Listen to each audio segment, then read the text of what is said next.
안녕하세요. 저는 경북대학교 치과병원 보철과에 근무하고 있는 조진현 교수라고 합니다. 여러분들, 그러니까 선생님들께서는 이런 경우에 어떤 치료를 권하시고 하시는지요? 저는 소수 잔존치를 이용한 의치를 제작하는 것을 선호하고 있습니다. 이런 케이스를 어떻게 치료하는지를 오늘 가능한 좀 보여드리도록 하고, 선생님들 임상에 도움이 많이 됐으면 하는 마음에서 오늘 이 프레젠테이션을 마련하게 되었습니다.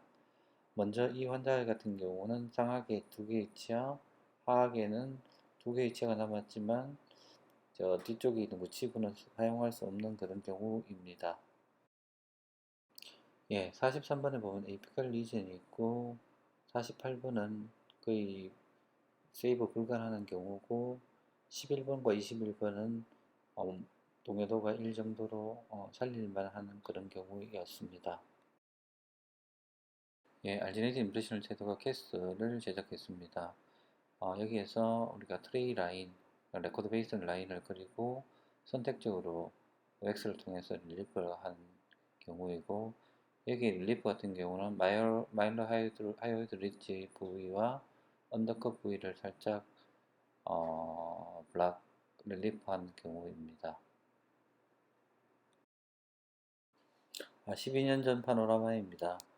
치료를 받지 않았지만 그때 방문하셨고, 그때 같은 경우 12년 전 같은 경우에는 하악이 몇 개 40번대 43번, 44번을 더 살릴 수 있는 그런 경우였었습니다.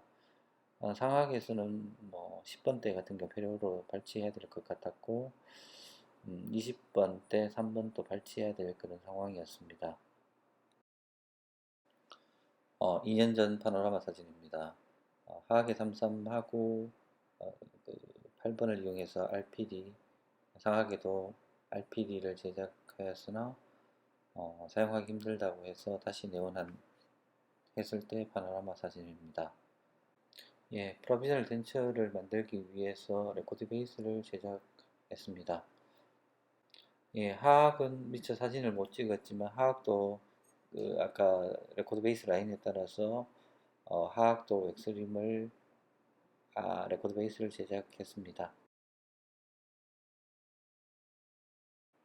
예, 상하의 웩스림을 제작하고 하악의 웩스림을 제작하여 텐터티브한 버티컬 디멘전하고 시야를 기록하는 경우인데 여기서 상하의 그 웩스림의 기준은 앞에서 봤을 때 전방면에서 봤을 때 인터피필리 라인하고 평행하고 측면에 봤을 때 캠퍼스 플레인하고 평행하게 먼저 상하를 잡고 그 다음에 거기에 맞춰서 하악을 웩스림을 트리밍 만들어낸 경우입니다.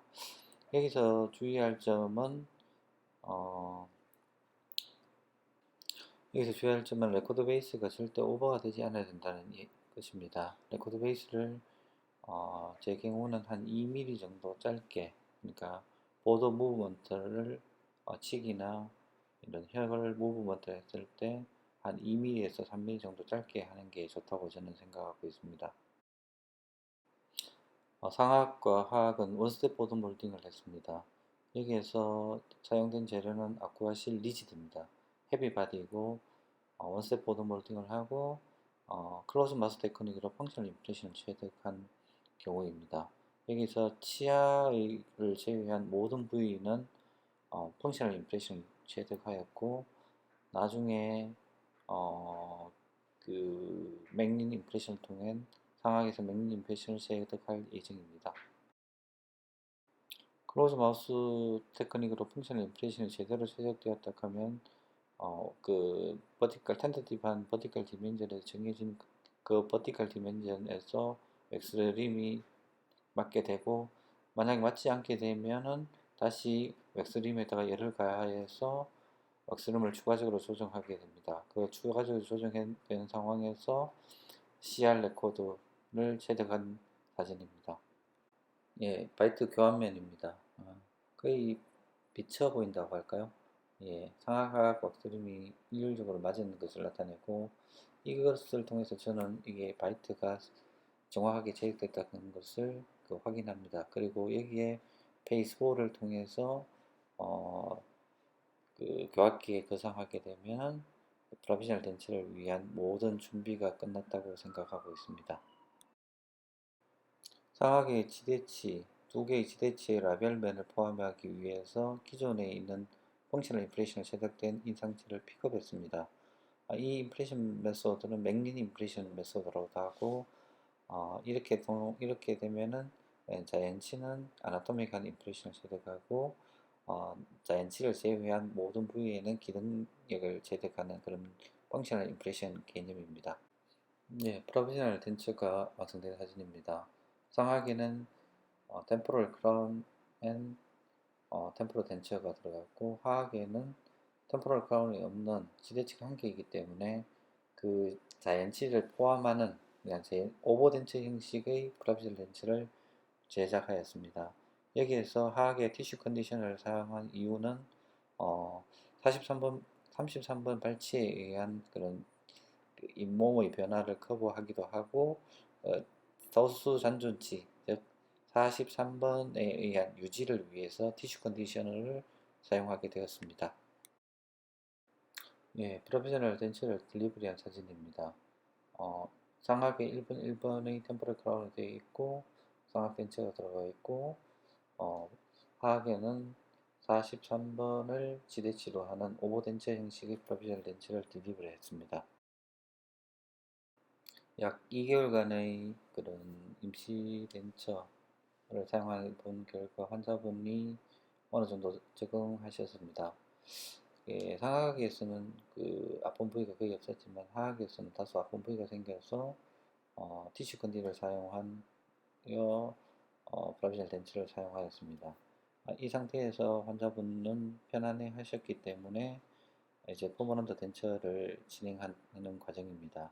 퍼머넌트 덴처에서 임프레션을 체득하기 위해서 좀 특별한 트레이를 만들기 위해서 레시브를 부분적으로 도포한 사진입니다.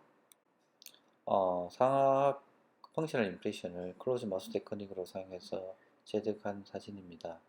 여기서 시야가 몇 개 남지 않았기 때문에 저 같은 경우는 기능 인상, 즉 대부분의 그런 스포트와 스테빌리티를 리지에서 얻어야 된다는 생각을 갖고 있기 때문에 이런 클로즈 마우스 테크닉을 이용해서 임프레션을 체득합니다. 이 임프레션을 뒤에 사진에서 나오겠지만 저는 개인 트레이를 제작하기 위한 용도로 사용하고 있습니다. 여기서 사용된 인상제는 아쿠아실입니다. 아쿠아실 중에서 레귤라 바디, 로 비스코시티 머티리얼입니다. 주로 크라운 브릿지에 사용되는 그런 인상제입니다. 예, 하악의 크로스 마우스 테크닉엔 펑셔널 인프레션이 제작된 모습이고, 상악도 펑셔널 인프레션이 제작된 그런 인상면을 보여주고 있습니다. 여기에 어, 앞서와 마찬가지로 다시 알지네이트 인프레션을 픽업을 인프레션을 해서 맥린 인프레션으로 제득하여 지대치와 펑셔널 인프레션 면이 같은 원바디로 나오게 하는 역할을 하는 맥린 인프레션을 제득했습니다. 앞선 인프레션 서피스에서 엘러스톤을 부어 캐스트를 제작했습니다. 캐스트 상태에서 선택적으로 릴리프하게 되고, 그 릴리프된 상태에서 커스터마이즈 트레이를 만들었습니다.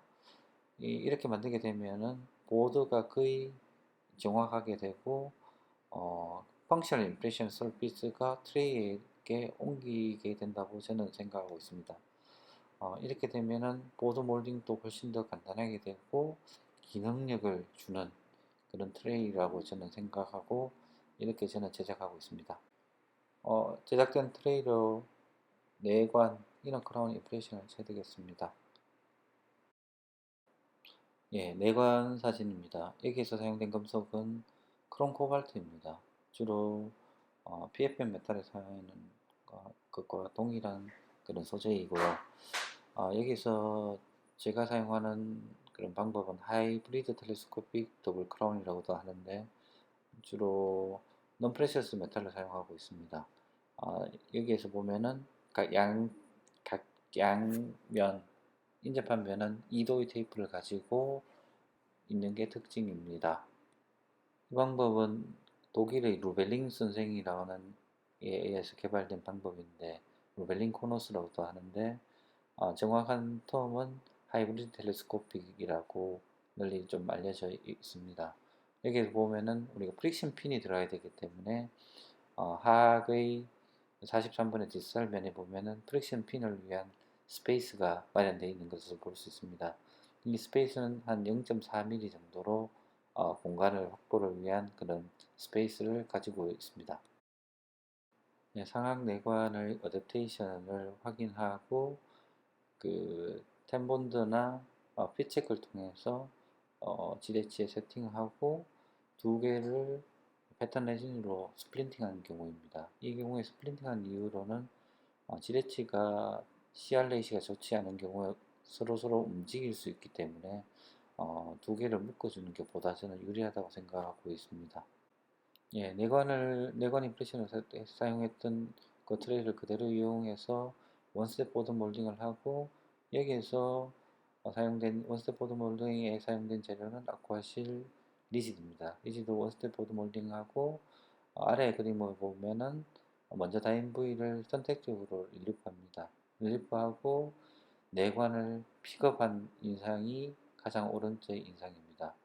어, 제가 이렇게 픽업하는 이유는 구멍을 뚫고 픽업하게 되면 그 트레이가 제자리, 그러니까 우리가 보드 몰딩했던 그 제자리에 들어갈 가능성이 많기 때문에 이렇게 저는 항상 트레이에서 구멍을 뚫고 픽업을 하고 있습니다. 예, 하악도 마찬가지로 어, 만들어진 트레이에서 원스텝 보드 몰딩을 하게 되고, 원스텝 보드 몰딩 결과 먼저 과도하게 눌린 부위는 셀렉티브하게 릴리프를 하고 있습니다. 예, 하악에 과도하게 눌린 부위를 확인하고 셀렉티브하게 선택적으로 릴리프한 사진입니다. 어, 예, 내관을 임시 세팅하고 아쿠아실 LV로 픽업한 사진입니다. 예, 상하악 마스터 캐스트를 제작했습니다. 상하악 레코드 베이스를 제작했습니다. 환자분이 프로비저널 덴처의 버티컬 디멘저근과 CR에서 잘 적응하였기 때문에 하악 덴처를 착용한 상태에서 정해진 버티컬 디멘전에서 CR, 텐터티브한 CR을 체득한 사진입니다. 이렇게 함으로써 상악 전치부의 프라비셔널 덴처에서의 상악 전치부의 위치를 그대로 옮길 가능성이 많습니다. 이 상악 왁스림을 트리밍합니다. 트리밍하고 적당하게 트리밍하게 되고, 여기에서 하악의 왁스림을 다시 제작하게 됩니다. 상악 왁스림이 정해진 상황에서 하악 왁스림을 상악 왁스림에 맞추어서 제작하고, 그 버티컬 디멘전에서 센트릭 릴레이션을 체득하면 됩니다. 이렇게 하면 상악 전치부와 하악 전치부의 위치를 프라비저널 덴처와 거의 유사한 정도로 위치시킬 수 있을 가능성이 아주 높아집니다. 상하악 왁스림의 교환면입니다. 여기에서 보면은 상하악에서 보면은 하악 치아들이 인덴테이션이 된 것을 볼 수 있고, 거기에 맞춰 제작된 하악 왁스림은 상하악 왁스림의 컨투어에 부합하는 형태로 인기되어 있는 것을 볼 수 있습니다. 예, 핸드 마운팅 된 사진입니다. 여기에서 보면은 어, 바이트 레스토레이션 머티리얼이 거의 뚫려 보이는 걸 알 수 있는데, 여기서 제 생각은 이런 바이트 레스토레이션 머티리얼이 웩스 림의 그 변형을 방지한다는 측면에서 저는 그 기능이 역할이 중요하다고 생각하기 때문에, 이렇게 뚫려 보인다는 것은 결국은 우리가 텐터티브한 바이트가 정확하게 인기되었다는 것을 의미한다고 저는 생각하고 있습니다. 예, 상악 웩스 렌치를 제작했습니다. 여기에서 내관에다가 외관을 제작하고, 외관에다가 메탈 프레임을 제작합니다. 여기에서 외관과 메탈 프레임을 레이저 웰딩하고, 거기에다가 치아를 배열하고, 외관에다가 웩스업을 한 상태입니다. 내관과 외관 사이에 그 유지를 위한 프릭션 핀을 놓는 방법이고, 이 프릭션 핀을 놓는 방법의 구체적인 방법은 스파크 이로전이라는 방법을 사용하고 있습니다. 이 스파크 이로전에 관한 자세한 내용은 구글이나 저널에 찾아보면 있습니다. 웩스텐처를 입안에서 트라인한 과정으로, 여기에서 센트릭 릴레이션과 버티컬 디멘전, 그리고 환자의 립 컨투어의 그런 형태가 적당한지를 확인하는 과정입니다. 의치를 완성하는 단계입니다. 큐링이 잘 되는 것을 볼 수 있고, 깨끗한 그 인상면이 이루어지는 것을 확인할 수 있습니다. 예, 내관을 지하시멘으로 세팅하고 덴처를 딜리버리한 상황입니다. 현재 10개월의 팔로우 기간을 가지고 있고, 환자분은 큰 문제 없이 식사를 잘 하고 계십니다. 물론 뭐 롱팔로우는 아니지만 예후는 제가 보기엔 좋을 것 같습니다. 다음 케이스는 제가 롱팔로우를 한 그런 이중관 H를 한번 보고하도록 하겠습니다. 제 같은 경우는 이렇게 소수 전존치에서도 특히 소수 전존치에서는 이중관을 이용합니다. 이런 이중관을 이용하게 되면 H의 그 스테빌리티와 스포트가 좋아지기 때문에 환자가 그만큼 잘 사용하시는 것 같습니다. 이런 얘기에다가 사실은 이 환자분 같은 경우는 메디칼리 컴프로마이즈 페이션트였기 때문에 추가적인 임플란트를 심지 못하지만, 추가적인 임플란트를 심입한다 하면은 훨씬 더 좋은 예후를 저는 가질 수 있다고 저는 생각하고 있습니다. 이런 H 시스템을 이용하게 되면 환자뿐만 아니라 우리 선생님, 임상가에 있는 선생님들한테도 훨씬 선택의 폭을 넓혀줄 수 있는 그런 방법이 되리라고 저는 확신합니다. 다음에는 더 좋은 케이스, 롱팔로 케이스를 갖고 여러분들 찾아뵙도록 하겠습니다. 이상 제 첫 번째, 부족하지만 첫 번째 케이스를 마치도록 하겠습니다. 감사합니다.